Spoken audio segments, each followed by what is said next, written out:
Hi everyone, welcome to digital GK classes. तो finally हमारा class 6 का हिस्ट्री कंप्लीट हो चुका है। क्लास 6 की एनसीईआरटी जो है ना हिस्ट्री, उसमें आपका 10 चैप्टर्स थे। 10 के 10 चैप्टर्स हमने पढ़ भी लिए हैं और सभी बार जुड़े हैं। मैं आपको बताना चाहूंगी, प्लेलिस्ट बना हुआ है, आप जाकर वहां पर हिस्ट्री के 1 बाय 1 क्लासेस देख सकते हैं साथ में। तो चलिए, फाइनली क्लास 6 भी कंप्लीट हो चुका है और आज से हम लोग स्टार्ट कर रहे हैं क्लास 7 की हिस्ट्री। ठीक है, इसमें भी 10 या 8 चैप्टर होंगे, इनको भी हम 1 बाय 1 करेंगे। और अब आपको चीजें समझ में आ चुकी होंगी क्योंकि हम लोगों ने क्लास 6 में बौद्ध, जैन, हर्षवर्धन इन सब के बारे में डिटेल में पढ़ा है। ठीक है, तो आज आपका पहला ही चैप्टर है, इसकी शुरुआत हो रही है प्रारंभिक कथन, 1000 वर्षों के दौरान हुए परिवर्तनों की पड़ताल। तो ये है क्लास 7 की और ये कंप्लीट हो जाएगा देन 8, उसके बाद से हम लोग स्टार्ट करेंगे ज्योग्राफी। ठीक है, धीरे धीरे आपका पूरा एनसीईआरटी कंप्लीट हो जाएगा। तो देखिए, तो चलिए 500 लाइक्स का टारगेट मैं दोबारा बोलना चाहूंगी क्योंकि आप में से बहुत सारे लोग बहुत ज्यादा सपोर्ट करते हैं। आप सभी को दिल से शुक्रिया, जितने लोग इस वीडियो को लाइक करते हैं, शेयर करते हैं। तो बस 500 लाइक्स का टारगेट देखते हैं किस दिन हमारा कंप्लीट होता है। देखिए, ये जो क्लास है, पहले हम सारे थ्योरी को पढ़ेंगे, देन हम क्वेश्चन आंसर भी देखेंगे। और आपके सामने एक मानचित्र ये दिख रहा है, आप इसे देख लीजिए। और एक आपके सामने ये मानचित्र है, ये दूसरा। ठीक है, तो ये जो है एटलस नोवे के अनुसार यह उपमहाद्वीप बनवाया गया है। ठीक है, ये आपको याद तो नहीं रखना है, बस ऐसे मैं बता रही हूँ क्योंकि यहाँ पे कुछ चीजें सामने आने वाली हैं। जैसे कि आप देख सकते हैं कि जो ये मानचित्र मैंने अभी आपको दिखाया, यह अरब भूगोलवेत्ता अल इद्रीसी ने 1154 में बनवाया था। यह जो नक्शा दिया गया है वह उसके द्वारा बनाए गए दुनिया के बड़े मानचित्र का एक हिस्सा है और भारतीय उपमहाद्वीप को दर्शाता है। और जो मैंने अभी आपको मानचित्र दूसरा दिखाया, ये देख लीजिए, ये जो है फ्रांसीसी मानचित्रकार ने 1720 में बनाया था। दोनों नक्शे एक ही इलाके के हैं मगर उनमें काफी अंतर है। अल इद्रीसी के नक्शे में दक्षिण भारत उस जगह है जहां हम आज उत्तर भारत ढूंढेंगे और श्रीलंका का द्वीप ऊपर की तरफ है। जगहों के नाम अरबी में दिए गए हैं और उनमें कुछ जाने पहचाने नाम भी हैं, जैसे कि उत्तर प्रदेश। अब ये सारा तो आप पढ़ नहीं पाएंगे, बट इसमें बताया गया है उत्तर प्रदेश का कन्नौज, आप इसको अच्छे से पढ़ सकते हैं। और ये जो आपका ये मानचित्र है, ये 600 वर्ष बाद बनवाया गया। इस कालावधि में उपमहाद्वीप के बारे में सूचनाएं काफी बदल गई थी। यह नक्शा हमें ज्यादा परिचित लगेगा, उसमें विशेषकर तटीय इलाकों के बारे में, ये आप देख सकते हैं, ज्यादा अच्छे से दिखाया गया है। मतलब तटीय इलाकों के बारीक जो ब्यौरे देखकर आश्चर्य होता है। और यूरोप के नाविक तथा व्यापारी अपनी समुद्र यात्री के लिए इस नक्शे का इस्तेमाल करते थे। यहाँ से क्वेश्चन नहीं पूछेगा, बट एक चैप्टर का ओवरव्यू आपको समझाने के लिए मैंने इतनी थ्योरी पढ़ी है। जो इंपॉर्टेंट है वो मैं आपको बताऊंगी ही। जैसे कि आप यहाँ पर देख सकते हैं, नई और पुरानी शब्दावली। देखिए, समय समय के साथ आपको पता है हर एक चीज का कॉन्टेक्स्ट बदल जाता है, भाषा और उसका अर्थ क्या होता है। और ऐतिहासिक अभिलेख कई तरह की भाषाओं में मिलते हैं और ये भाषाएं भी समय समय के साथ बहुत ही बदली हैं। जैसे कि मध्ययुग की फारसी हो गई, आधुनिक फारसी भाषा से भिन्न है। मतलब ऑब्वियस सी बात है ना, जैसे जैसे टाइम बदलता है, लैंग्वेज, उसकी मीनिंग सब कुछ बदलती है। व्याकरण और आपको शब्द भंडार भी जो है, यह भिन्नता सिर्फ व्याकरण और शब्द भंडार में ही नहीं आई है बल्कि शब्दों के अर्थ भी बदल गए हैं। अब यहां से ये प्रश्न पूछेगा जो कि मैं आपको बताने जा रही हूं और पूछा हुआ है। सबसे पहले याद रखो, हिंदुस्तान शब्द ही ले लो। आज हम इसे आधुनिक राष्ट्र राज्य भारत के अर्थ में लेते हैं, बट 13वीं सदी में जब फारसी के इतिहासकार मिनाहे सिराज ने हिंदुस्तान शब्द का प्रयोग किया था तो उसका आशय पंजाब, हरियाणा और गंगा यमुना के इलाके से था। तो प्रश्न ये पूछा था कि हिंदुस्तान शब्द का प्रयोग सबसे पहले किसने किया था, तो उसका नाम है मिनाहे सिराज। और यही प्रश्न पूछा हुआ है। और इसका मतलब क्या था हिंदुस्तान से, तो पंजाब, हरियाणा और गंगा यमुना। ठीक है, तो ये डायरेक्ट लाइन पूछी हुई है, इसको याद रखिएगा। और उसने इस शब्द का राजनीतिक अर्थ में उन इलाकों के लिए इस्तेमाल किया जो दिल्ली के सुल्तान के अधिकार क्षेत्र में आते थे। सल्तनत के प्रसार के साथ साथ इस शब्द के अंतर्गत आने वाले क्षेत्र भी बढ़ते गए, लेकिन हिंदुस्तान शब्द में दक्षिण भारत का समावेश कभी नहीं हुआ। देखिए, एनसीईआरटी को आपको बाय लाइन इसलिए पढ़ना है क्योंकि आप जानते हैं ना कि सीटेट के प्रश्न कैसे होते हैं, इतने लेंदी होते हैं, ऐसा लगता है कि पूरा का पूरा पैराग्राफ ही छाप दिया है क्वेश्चन में। ठीक है, इसलिए डिटेल में पढ़िएगा। और बीपीएससी की जो लोग तैयारी कर रहे हैं, बताना चाहूंगी 3 बजे डेली बीपीएससी की जीएस की क्लास होती है, आप जरूर देखिएगा। ठीक है, तो आपने देखा किसने हिंदुस्तान शब्द का सबसे पहले प्रयोग किया और बाकी की चीजें आपने देखा होगा कि दिल्ली के सुल्तान के अधिकार के क्षेत्र में आता था और शब्द के अंतर्गत आने वाले क्षेत्र भी बढ़े हिंदुस्तान शब्द में, लेकिन दक्षिण भारत का कभी भी समावेश नहीं हुआ। इसके विपरीत 16वीं सदी के आरंभ में बाबर ने हिंदुस्तान शब्द का प्रयोग इस उपमहाद्वीप के भूगोल, पशु पक्षी और यहाँ के निवासी की संस्कृति का वर्णन करने के लिए किया। ठीक है, दोनों ने किया था, बट दोनों का मतलब अलग अलग है। अब ये आपको याद रखना है, यहाँ का जो प्रयोग यह प्रयोग 14वीं सदी के कवि अमीर खुसरो द्वारा प्रयुक्त शब्द हिंद के कुछ कुछ समान था। ठीक है, मगर जहां भारत को एक भौगोलिक और सांस्कृतिक सत्व के रूप में पहचाना जा रहा था, वहां हिंदुस्तान शब्द से वे राजनीतिक और राष्ट्रीय अर्थ नहीं जुड़े थे जो आज हम जोड़ते हैं। तो सेम चीज है कि जैसे जैसे समय बदला है उसका मीनिंग जो है बदल चुका है। आज जो राष्ट्रीय अर्थ इसका मीनिंग है, पहले वो नहीं था। ठीक है, बस। और किसी भी शब्द का प्रयोग करने में इतिहासकारों को बहुत ही सावधान रहना चाहिए, क्योंकि अतीत में उन शब्दों के कुछ अलग ही अर्थ थे। उदाहरण के लिए विदेशी जैसा सीधा साधा शब्द ही ले लीजिए। हमारे लिए आज इसका अर्थ है ऐसा व्यक्ति जो भारतीय ना हो, बट पहले इसका अर्थ नहीं था। ठीक है, पहले इसका अर्थ था कि मानो कोई आने वाला कोई भी अनजाना व्यक्ति हो, समाज या संस्कृति का अंग ना हो, वो विदेशी कहलाता था। और आज हम क्या सोचते हैं, ये भारत का नहीं है, ये विदेशी है। बट पहले इसका मतलब था कि कोई अनजान व्यक्ति है, वो भी विदेशी ही है। ठीक है, तो इसलिए किसी नगरवासी के लिए वनवासी विदेशी होता था, किंतु एक ही गांव में रहने वाले दो किसान अलग अलग धार्मिक जाति परंपराओं से जुड़े होने पर भी एक दूसरे के लिए विदेशी नहीं होते थे। ठीक है, तो वहां से वो हिंदुस्तान और वो सारी चीजें आप नोट कर लीजिएगा। पहला चैप्टर ही है हमारा इतिहासकार और उनके स्रोत। तो जैसे जैसे खोजबीन हुआ तो अलग अलग स्रोतों का सहारा भी लिया गया। जैसे कि मैंने आपको कल ही पढ़ाया था, गुप्त वंश के शासक और हर्षवर्धन के बारे में आपने पढ़ा ही है। तो इस पुस्तक में हम मोटे तौर पे 700 से लेकर 1750 तक के बारे में पढ़ेंगे। तो अब यहाँ से आपको सारी चीजें समझ में आएगी, क्योंकि आपने ऑलरेडी गुप्त वंश ये सारी चीजें पढ़ ली हैं। तो हमको 700 से लेकर 1750 के बारे में पढ़ना है इस क्लास 7 में। तो देखिए, जैसे कि इस काल के अध्ययन के लिए इतिहासकार जिन स्रोतों का प्रयोग करते हैं, उनमें आपको बहुत सी ऐसी चीजें मिलेंगी जो पिछले युग के वैसे ही चली आ रही हैं।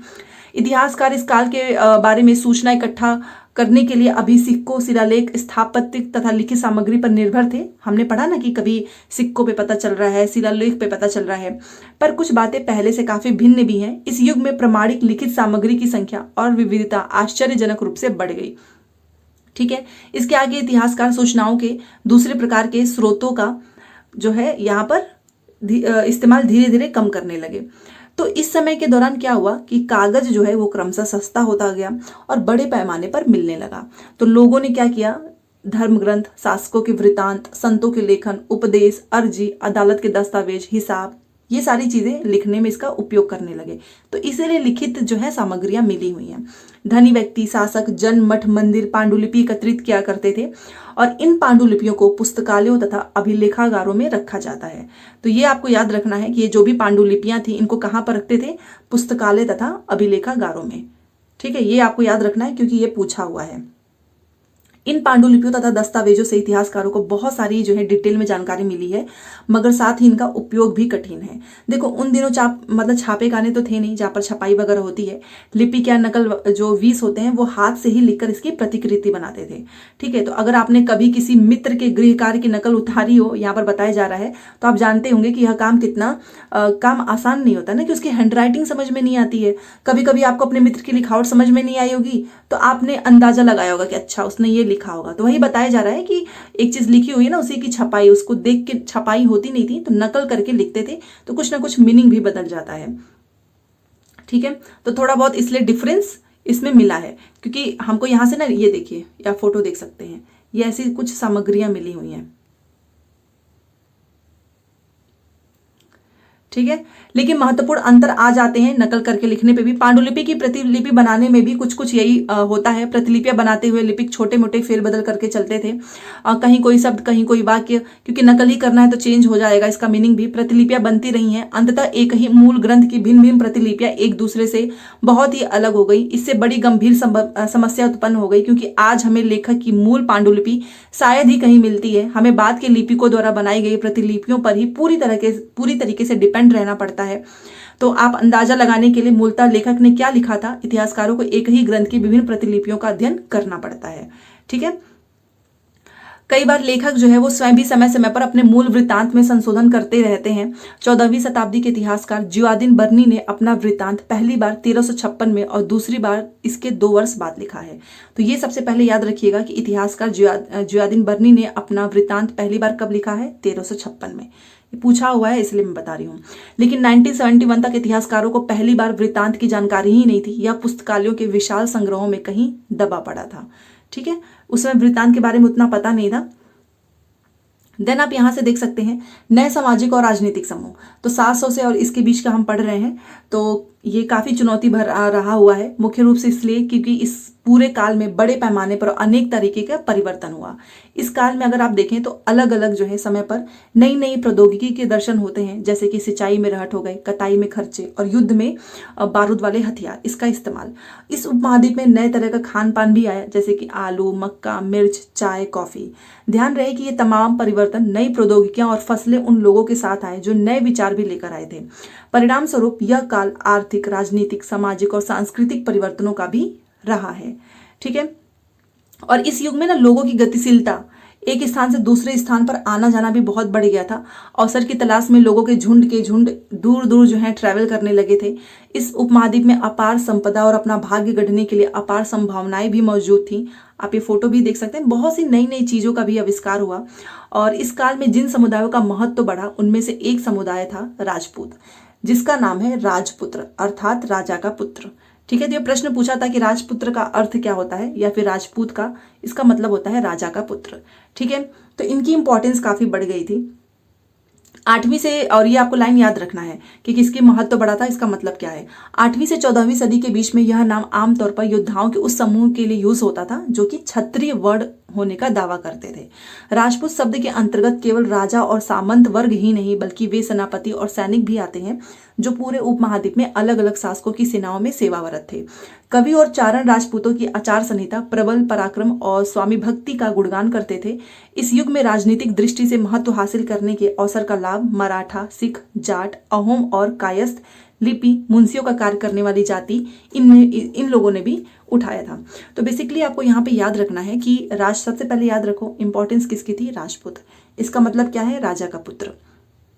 तो क्या इसमें केवल क्षत्रिय वर्ग, जो मतलब एक तरीके से ये है कि ये इसके लिए यूज करेंगे जो बोलेगा कि हम देखो क्षत्रिय वर्ण से आते हैं, बट ऐसा नहीं है कि राजपूत में केवल जो है राजा और सामंत ही होंगे, बल्कि इसमें सेनापति और सैनिक भी लोग होंगे। ठीक है, और कवि और चारण राजपूतों की जो आचार संहिता प्रबल पराक्रम और स्वामी भक्ति का भी गुणगान करते थे। और इसमें ना राजनीतिक दृष्टि से महत्व हासिल करने के लिए जो मराठा हैं, ये लोग जो है इन समूहों ने भी इसका जो है फायदा उठाया मुख्यतः। ठीक है, तो ये सारी चीजें आपको यहाँ पर ध्यान रखनी है। साथ में इस पूरे काल के दौरान क्रमशः जंगलों की कटाई हो रही थी, खेती का इलाका बढ़ता जा रहा था। कुछ क्षेत्रों में यह परिवर्तन अन्य क्षेत्रों की अपेक्षा अधिक तेजी से हुई। ठीक है, पर्यावास में परिवर्तन के कारण कई वनवासियों को मजबूर होकर अपना स्थान छोड़ना पड़ा। कुछ और वनवासी जमीन की जुताई करने लगे और कृषक बन गए। कृषकों के नए समूह क्षेत्रीय बाजार, मुखियाओं, पुजारी, मठ, मंदिरों से प्रभावित होने लगे। वे बड़े बड़े और जटिल समाजों के अंग बन गए। उन्हें कर चुकाने पड़ते थे और स्थानीय मालिक वर्ग की बेगार करनी पड़ती थी। परिणाम स्वरूप किसानों के बीच आर्थिक और सामाजिक अंतर जो है उभरने लगे। और कुछ के पास ज्यादा उपजाऊ जमीन होती थी तो कुछ मवेशी पालते थे, तो कुछ लोग खेती से खाली समय में दस्तकारी का काम कर लेते थे। ठीक है, तो इस तरीके से आप देखेंगे कि समाज में ना अंतर बढ़ने लगा था। लोग जाति और उपजातियों में बांटे जाने लगे थे। उनकी बैकग्राउंड क्या है, मतलब पृष्ठभूमि क्या है, वो क्या काम करते हैं, इसके आधार पर ना समाज में ऊंचा और नीचा का दर्जा दिया जाने लगा। पहले ये सारी चीजें नहीं होती थी कि आपका जाति उपजाति, बट यहाँ से सारी चीजें होने लगी। किसी जाति विशेष के सदस्यों के हाथों में कितनी सत्ता, प्रभाव, संसाधन का कंट्रोल है, इसके आधार पर ना उसके दर्जे भी बदलते थे। एक ही जाति का किसी क्षेत्र में कोई दर्जा हो सकता है तो किसी अन्य क्षेत्र में कोई और, मतलब जिसके पास जितनी सत्ता है, जितना वो पैसा वाला है, जितना व्यवसाय उसका अच्छा है, वो उतना ऊंचा और नीचा उससे निर्धारित होता है। ठीक है, अपने सदस्यों के व्यवहार का नियंत्रण करने के लिए जातियां स्वयं अपने अपने नियम बनाती थीं। ठीक है, इन नियमों का पालन जाति के बड़े बुजुर्गों की एक सभा करवाती थी, जिसे कुछ इलाकों में जाति पंचायत कहते हैं। तो याद रखिएगा, जाति पंचायत किसे कहते हैं, अपने ही जो समूह अपने ही सदस्यों के ऊपर कंट्रोल रखें। नहीं तो ऐसे तो लोग किसी को कुछ समझेंगे ही नहीं, अपना नियम बना देना, फिर इनका पालन करवाएंगे बड़े बुजुर्ग लोग। उनकी जो सभा होती थी, इसी को हम कहते हैं जाति पंचायत। लेकिन जातियों को ना अपने निवास के गांव के रिवाजों का पालन भी करना पड़ता था। इसके अलावा कई गांवों पर मुखियाओं का शासन भी होता था। मिल मिलाकर वे किसी राज्य की एक छोटी इकाई भर होती थी। ठीक है, तो यहां से आपने देखा कि जाति, उपजाति, ऊंचा नीचा, ये सारी चीजें धीरे धीरे आने लगी, क्योंकि जैसे जैसे विकास होता गया, काम मिलते गए, रोजगार मिलते गए, वैसे वैसे ही सब कुछ इसका निर्धारण हुआ। अब यहाँ पे पढ़ेंगे क्षेत्र और साम्राज्य। देखिए, हमने चोल चेर पांड्या के बारे में पढ़ा था, तुगलक आपका हो गया, मुगल हो गया। बड़े बड़े राज्यों के अंतर्गत कई सारे क्षेत्र आ जाते थे। दिल्ली के सुल्तान गयासुद्दीन बलबन की प्रशंसा में एक संस्कृत प्रशस्ति उसे एक विशाल साम्राज्य का शासक बताया गया है जो पूर्व में बंगाल से लेकर पश्चिम अफगानिस्तान की गजनी तक फैला हुआ था। तो आपको सबसे पहले तो ये याद रखना है कि दिल्ली का जो सुल्तान है गैसुद्दीन बलबन 1266 से 1287, इसकी प्रशंसा में एक संस्कृत प्रशस्ति में उसको एक विशाल साम्राज्य का शासक बताया है। तो ये आपसे पूछेगा कि किस में बताया गया है, तो गैसुद्दीन बलबन की प्रशंसा में, ठीक है, संस्कृत प्रशस्ति में बताया गया है कि वो एक विशाल साम्राज्य का एक शासक है और ये पूर्व में बंगाल से लेकर पश्चिम अफगानिस्तान की गजनी तक फैला हुआ है और संपूर्ण दक्षिण मतलब भारत द्रविड़ भी आ जाता था। गौड़, आंध्र, केरल, कर्नाटक, महाराष्ट्र, गुजरात, ये भिन्न भिन्न क्षेत्रों के लोग उसकी सेना, यहाँ पर देखिए, उसकी सेना के आगे ना पलायन कर जाते थे। इतिहासकार विजय अभियान के इन दावों के अतिशयोक्तिपूर्ण मानते थे। साथ ही वे यह समझने की कोशिश में भी लगे रहते हैं कि शासक लोग इस उपमहाद्वीप में भिन्न भिन्न भागों पर अपने अधिकार का उल्लेख क्यों करते रहते हैं। देखिए, सबसे पहले तो ये आपको नाम तो याद रखना है, क्योंकि अब यहाँ पर ये बोलना गलत होगा कि ये सब नहीं आएगा, क्योंकि जब स्टेटमेंट वाले क्वेश्चन बनते हैं ना तो उसमें आपसे ये पूछ लेंगे कि क्या वो इनका जो कहाँ तक फैला हुआ था, तो पूर्व में बंगाल से लेकर पश्चिम अफगानिस्तान गजनी तक फैला हुआ था इसका शासक, ठीक है, जिसमें संपूर्ण दक्षिण मतलब भारत भी आ जाता था। तो ये सारे लाइन जो यहाँ पर लिखे गए ना, ये फैक्ट वाले क्वेश्चन है, तो आप इसको नोट करके याद कर लेना, क्योंकि जब स्टेटमेंट में पूछेगा तो फिर आपको समझ में नहीं आएगा इसमें क्या होगा और क्या नहीं होना चाहिए। चलिए, उसके बाद से यहाँ पर आप देख सकते हैं कवि अमीर खुसरो ने इस बात पर गौर किया कि हर क्षेत्र की भाषा अलग है। ये आपको याद करने की जरूरत नहीं है, बस अमीर खुसरो का नाम आप याद रखना, क्योंकि आगे इसके बारे में जिक्र होने वाला है, ठीक है। संस्कृत भी जो भी किसी भी क्षेत्र की भाषा नहीं है। देखिए, संस्कृत क्या है, एक प्राचीन भाषा है, यह किसी विशेष क्षेत्र की भाषा नहीं है, ठीक है। तो ये याद रखना, ऐसा नहीं है कि संस्कृत आपका कोई भाषा है, ये एक प्राचीन भाषा है। अब यहाँ से आप देखिए, सन 1700 तक कई क्षेत्रों के अपने अपने भौगोलिक आयाम तय हो चुके थे। देखिए, पहला चैप्टर है ना, तो इसमें थोड़ी सी आपको याद करने वाली चीज़ें कम मिलेंगी, क्योंकि हम स्टार्ट कर रहे हैं ना अब अपना पूरा यहाँ से। जैसे जैसे आप चैप्टर वाइज बढ़ेंगे तो आपको खुद समझ में आ जाएगा और थोड़ा सा लेवल भी, डिफिकल्टी लेवल भी बढ़ेगी। तो इसलिए आपको हर दिन क्लास देखना है। उनकी अपनी भाषा तथा सांस्कृतिक विशेषताएं स्पष्ट हो गई थी और हम लोगों ने ऑलरेडी पढ़ा हुआ है इन कुछ चीज़ों के बारे में। ये क्षेत्र विशेष शासक राजवंश से जुड़े थे। इन राज्यों के बीच काफ़ी टकराहट चलती रही। कभी कभी चोल, खलजी, तुगलक, मुगल जैसे राजवंश अनेक क्षेत्रों में फैला एक विशाल साम्राज्य भी खड़ा कर लेते थे। ये सभी साम्राज्य समान रूप से स्थिर या सफल नहीं हो पाते थे, ठीक है। यहाँ से आपको नोट नहीं करना है, बट इन स्टोरी को समझ लो, क्योंकि हम जब नेक्स्ट चैप्टर पढ़ेंगे तो वहां पर ये आपका काम आने वाला है। यहाँ पर देखिए, 18वीं सदी में मुगल वंश पतन के ढलान पर था, फलस्वरूप क्षेत्रीय राज्य फिर से उभरने लगा, ठीक है। लेकिन वर्षों से जो सर्व क्षेत्रीय साम्राज्यों का शासन चल रहा था, उससे क्षेत्रों की प्रकृति बदल गई थी। उन पर कई छोटे बड़े राज्यों का शासन चलता रहा था और उन राज्यों की बहुत सी बातें उपमहाद्वीप के अधिकतर भाग पर फैले इन क्षेत्रों में विरासत में मिली थी, ठीक है। बाकी यहाँ पर आप चाहें तो इसको पढ़ सकते हैं, यहाँ से कुछ याद करने वाला नहीं है।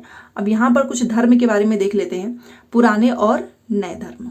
देखिए, जो इतिहासकार हैं, जिन हजार वर्षों की पड़ताल हम लोग कर रहे हैं, इनके दौरान धार्मिक परंपराओं में बहुत बड़ा चेंज आया। दैविक तत्व में ना लोगों की आस्था कभी बिल्कुल ही व्यक्तिगत स्तर पर होती थी, मगर आमतौर पर इस आस्था का स्वरूप सामूहिक होता गया। किसी दैविक तत्व में सामूहिक आस्था यानी धर्म प्राय स्थानीय समुदायों के सामाजिक और आर्थिक संगठन से संबंधित होती थी, बट जैसे जैसे इन समुदायों का सामाजिक संसार बदलता गया, वैसे वैसे इनकी आस्थाओं में भी परिवर्तन आता गया। आज हम जिसको हिंदू धर्म बोलते हैं, उसमें भी इसी युग में महत्वपूर्ण बदलाव आए।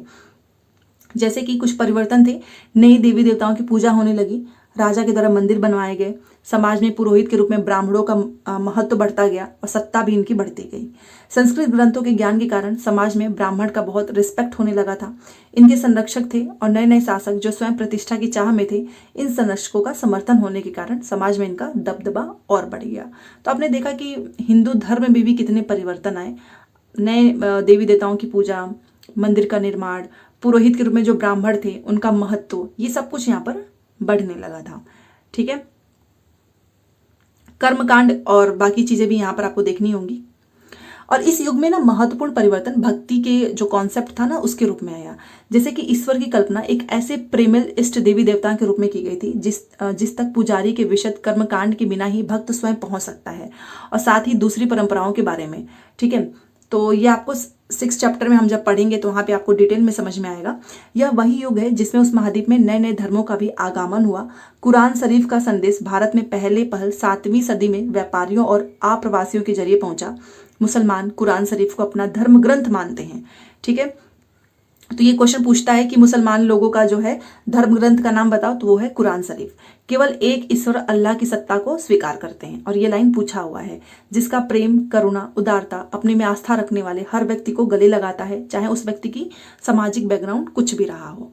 ठीक है, कई जो शासक इस्लाम है और उसके विद्वान धर्मशास्त्री और न्यायशास्त्रियों अर्थात उलेमा को संरक्षण देते थे। तो ये भी याद रखना है, किसको संरक्षण देते थे? उलेमा को। हिंदू धर्म की ही भांति इस्लाम के अनुयायी भी अपने धर्म की अलग अलग तरीके से उसको डिस्क्राइब करते थे। मुसलमानों में कुछ सिया थे जो पैगंबर साहब के दामाद अली को मुसलमानों का विधि सम्मत नेता मानते थे, और कुछ सुन्नी थे जो खलीफाओं के प्रभुत्व को स्वीकार करते थे। इस्लाम के आरंभिक दौर में इस धर्म का नेतृत्व करने वाले खलीफा कहलाते थे और आगे भी इनकी परंपरा चलती रही।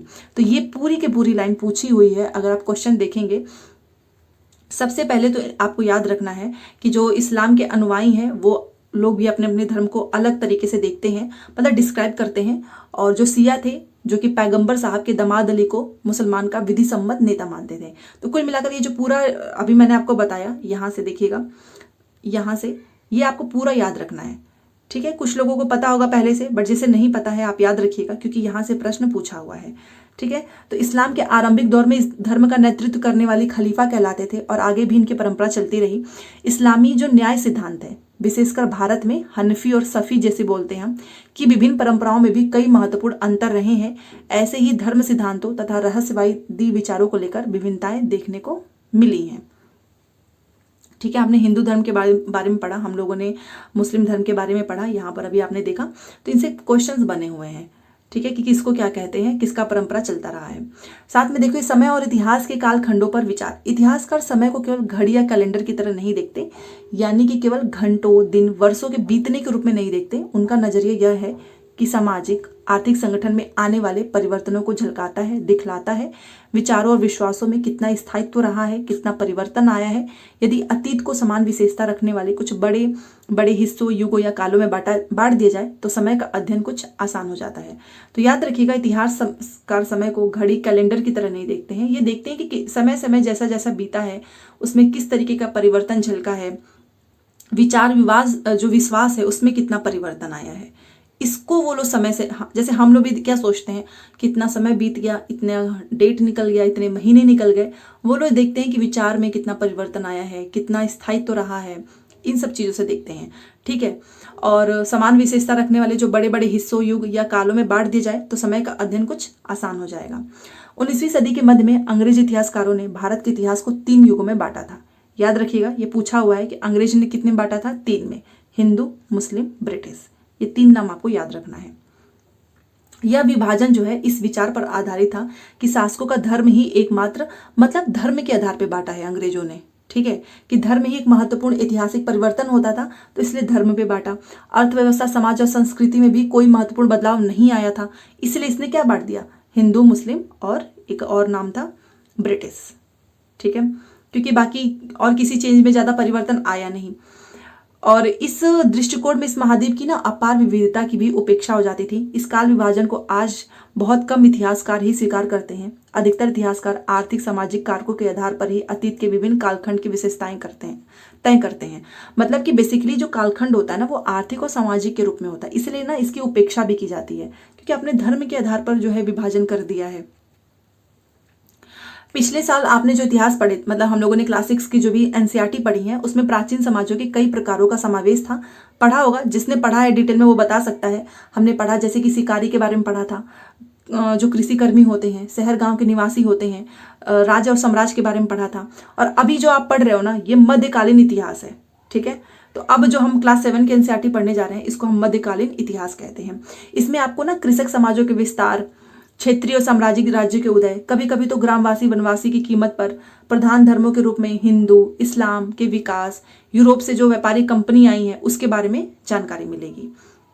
तो क्लास 6 में हमने ये सारी चीजें पढ़ी थी। अब हम मध्यकालीन इतिहास, हमारा चैप्टर 1 ही है, तो जब इसका दूसरा चैप्टर आप पढ़ेंगे तो उसमें आपको डिटेल में चीज़ें मिलेंगी। भारत के इतिहास के ये 1000 साल में काफ़ी जो बदलाव हुए हैं ये इसके साक्षी रहे हैं। 16वीं 18वीं शताब्दी 8वीं 11वीं शताब्दी से काफ़ी भिन्न था। सारे काल को एक ऐतिहासिक इकाई के रूप में देखना समस्याओं से खाली नहीं है। फिर मध्यकाल की तुलना प्रायः आधुनिक काल से की जाती है, ठीक है ना। किससे करते हैं मध्यकाल की तुलना? आधुनिक से। आधुनिकता के साथ साथ भौतिक उन्नति और बौद्धिक प्रगति का भाव जुड़ा हुआ है। इससे आशय यह निकला है कि मध्यकाल जो है वो रूढ़िवादी था और उस दौरान कोई परिवर्तन हुआ ही नहीं, ठीक है। तो याद रखिएगा मध्यकालीन कैसा था? स्टीरियोटाइप का था, रूढ़िवादी, कोई परिवर्तन नहीं हुआ, ठीक है। लेकिन हम जानते हैं कि ऐसा नहीं था। इन 1000 वर्षों के दौरान इस उपमहाद्वीप के समाजों में चेंजेस हुए, अर्थव्यवस्था भी समृद्ध हो गई थी, यूरोप की व्यापारी कंपनियों को भी आकर्षित करना आरंभ कर दिया गया था, ठीक है।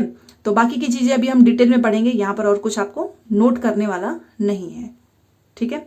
तो ये आज हमारा पहला चैप्टर था मध्यकालीन इतिहास, और पहला ही चैप्टर था तो सबसे पहले यहाँ से कुछ कुछ प्रश्न पूछेंगे। अतीत में हम विदेश किसे मानते थे और अब हम विदेश किसे मानते हैं, बताना जरूर, ठीक है। पहले विदेशी का मतलब था अनजान व्यक्ति, जो आपके गांव समाज का नहीं है। अब मानते हैं कि जो भारत से नहीं है, मान लो कोई भारत में भी भारत से बाहर सेटल हो गया ना, उसको भी लोग विदेशी कहने लगते हैं, ठीक है। अभिलेखागारों में यहाँ पर क्या रखे जाते हैं आप बताना। पांडुलिपियों को अभी तो मैंने आपको बताया, पांडुलिपियां पुस्तकालय और अभिलेखागारों में रखी जाती हैं, ठीक है। 14वीं सदी का एक इतिहासकार था, उसका नाम बताइए। और इस उपमहाद्वीप में इस काल के दौरान लाई गई कुछ नई फसलें के बारे में जो हम लोगों ने पढ़ा। तो बस यही 3-4 क्वेश्चंस के आंसर देने हैं, ठीक है। और अंग्रेज यहाँ पर, हाँ, हिंदुस्तान शब्द का प्रयोग सबसे पहले किसने किया था? मिनाहे सिराज, ये प्रश्न पूछा हुआ है, मिनाहे सिराज, बस और कुछ नहीं है। तो जो जो चीज़ें मैंने आपको इंपॉर्टेंट बताई हैं इसको पढ़ना जरूर। और जो मैंने हिंदू धर्म मुस्लिम धर्म के बारे में जो चीज़ें ऊपर मैंने आपको बताई है ना, यहाँ से स्टेटमेंट वाले क्वेश्चन पूछे हुए हैं, ठीक है। ये वाली चीज़, ये आपका प्रश्न पूछा हुआ है इतना पूरा, ये ऊपर का, तो आप इनको जरूर नोट कर लेना कॉपी में, ठीक है। तो चलिए, आज तो हमारा क्लास 7 का ये पहला चैप्टर था। कल से दूसरा चैप्टर तो आपको और अच्छे से समझ में आएगा। मध्यकालीन इतिहास का पहला चैप्टर कंप्लीट हो गया है। और अगर आप डिटेल में 1 बाय 1 पढ़ रहे हैं, क्योंकि देखो ना तो मुझे पता है ना आपको, किसी को पता ही नहीं है कि कहाँ से कौन सा प्रश्न बना ले। इनका बस चलेगा तो ये लोग कहानी में से भी प्रश्न बना ही लेंगे। तो इसीलिए चाहे आपको बोरिंग लगे चाहे जैसा भी लगे, आपको लाइन बाय लाइन पढ़ना ही है, ताकि आप अपने तरफ से जो है पूरा अपना जो है 100% दो, बाकी रिजल्ट आपका अच्छा होगा, ठीक है। तो चलिए, लाइक शेयर सब्सक्राइब कर दीजिएगा। मिलते हैं नेक्स्ट क्लास में। Thanks for watching. और हाँ,